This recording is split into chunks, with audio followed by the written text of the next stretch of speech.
முட்டை, butter, sugar எதுவுமே சேர்க்காம ரொம்பவே சாஃப்டாக ரொம்பவே டேஸ்ட்டான ஒரு பிரெட் ரெசிபி தான். எப்படி செய்யலான்னு பார்க்கலாம். செம்ம டேஸ்ட்டாக இருக்கும். ஒரு 5 டேஸ் நீங்கள் ஸ்டோர் பண்ணி வச்சு கூட இதை யூஸ் பண்ணலாம். ஸோ இந்த மில்க் பிரெட் செய்கிறதுக்கு நான் இன்றைக்கி ஓவன் தான் யூஸ் பண்ணியிருக்கேன். ஸோ இதே ரெசிபி இதே மெத்தடில் நீங்கள் கடாயில் கூட செஞ்சுக்கோங்க. இது செய்கிறதுக்கு 1 கப் மைதா சேர்த்துக்கோங்க. கூடவே 1 டீஸ்பூன் அளவுக்கு நம்ம ஈஸ்ட்டு, கூடவே கொஞ்சமாக சால்ட்டு சேர்த்துக்கோங்க. 2 டேபிள் ஸ்பூன் அளவுக்கு ஆயில் சேர்த்துக்கோங்க. எல்லாத்தையுமே நல்லாவே மிக்ஸ் பண்ணி விட்டுக்கோங்க. ஃபஸ்ட்டு இந்த மாதிரி மிக்ஸ் பண்ணதுக்கப்புறம் மட்டும் நல்லா வார்ம் மில்க் எடுத்துக்கோங்க. அதை கொஞ்சம் கொஞ்சமாக சேர்த்துட்டு ஒரு சப்பாத்தி மாவு பதத்துக்கு பிசைஞ்சு எடுத்துக்க போகிறோம்.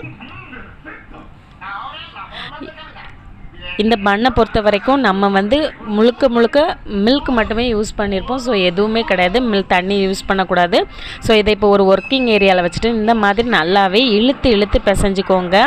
எவ்வளோத்துக்கு எவ்வளோ நல்லா பிசைகிறோமோ அவ்வளோத்துக்கு நமக்கு ரொம்பவே சாஃப்டாக ப்ரெட்டு கிடைக்கும். ஸோ பாருங்கள், இந்த மாதிரி சிங்கிள் லேயரில் இந்த மாதிரி கிடைக்கணும் மாவு. ஸோ இப்போ எனக்கு இது பர்ஃபெக்டாக ரெடி ஆகிடுச்சு. இதை மாதிரி உள்ளோட வச்சு மடித்து விட்டுக்கோங்க. விட்டுட்டு இதை நம்ம ஒரு பவுலில் வச்சிடலாம். வச்சுட்டு இதுக்கு மேலே கொஞ்சம் மட்டும் மில்க், இதை ஃபுல்லாகவே நம்ம மில்காலேயே தான் நம்ம குளிச்சு ஊற்றணும்.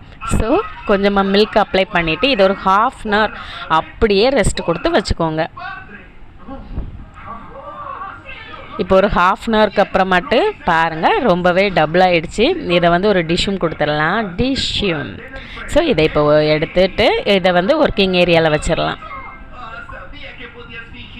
வச்சுட்டு இதுக்கு மேலே நம்ம மாவு சேர்த்துக்கலாம். உங்களுக்கு எவ்வளோ மாவு சேர்க்கணுமோ அவ்வளோத்துக்கு சேர்த்துட்டு இதை சப்பாத்தி கட்டையை வச்சு நல்லாவே ஒரு மீடியம் லெவலுக்கு உருட்டி எடுத்துக்கோங்க.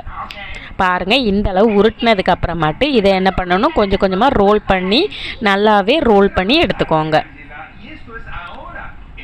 பாருங்கள், உங்களுக்கு பார்த்தாலே தெரியும் மாவு எவ்வளோ சாஃப்டாக ரெடியாக இருக்குன்னு. 2 ஓரங்களையும் இந்த மாதிரி மடித்து விட்டுக்கோங்க. நான் இன்றைக்கி இந்த மாதிரி கேக் ட்ரேயில் தான் செய்ய போகிறேன். ஸோ இந்த மாதிரி கிராஸாக வச்சுட்டு இதுக்கு மேலேயும் கொஞ்சமாட்டு மில்க் அப்ளை பண்ணி விட்டுக்கோங்க. விட்டுட்டு இதை கரெக்டாக 1 ஹவர் ரெஸ்ட் கொடுத்து வைக்கணும். அப்போ தான் இது நல்லாவே ட்ரிபிள் லெவலுக்கு ஊதி வரும். ஸோ இதை இப்போ ரெஸ்ட் கொடுத்துடலாம். பாருங்கள், ரெஸ்ட்டுக்கு அப்புறம் பாருங்கள் செம்மையாக உப்பிடுச்சுல. இதுக்கு மேலேயும் நம்ம மில்க்கை அப்ளை பண்ணிக்கணும். நான் சொன்ன மாதிரி ஃபுல்லாகவே மில்க் மட்டுமே தான் நம்ம இது பண்ணணும். பட்டர் எதுவுமே சேர்க்கக்கூடாது. அப்போ தான் மில்க் ப்ரெட்டுன்னு சூப்பராக டேஸ்ட்டாக ரெடி ஆகும். ஸோ 270 டிகிரி செல்சியஸில் 20 நிமிஷம் பேக் பண்ணி எடுத்துக்கோங்க. பாருங்கள், நல்லாவே பேக் பண்ணியாச்சு. நம்ம ப்ரெட்டை இப்போ வெளியே எடுத்துடலாம். இதை இப்போ நல்லா அமுக்கி காட்டுற பாருங்கள், செம்ம சாஃப்டாக ரொம்பவே ஸ்பாஞ்சியாக ரெடி ஆகிடுச்சு. கண்டிப்பாக இந்த ரெசிப்பியை நீங்களும் இதே மெத்தடில் ட்ரை பண்ணுங்கள். அதுக்கு முன்னாடி நீங்கள் ஓவனில் இருந்து வெளியே எடுத்ததுக்கப்புறமாட்டு ஒரு 1/2 மணிக்கூர் கொஞ்சம் ட்ரை கிளாத் வச்சு நீங்கள் கவர் பண்ணிக்கோங்க. அதுக்கப்புறம் எடுத்து இந்த மாதிரி பீஸ் போட்டு எடுத்துக்கோங்க. தேங்க்ஸ் ஃபார் வாட்சிங்.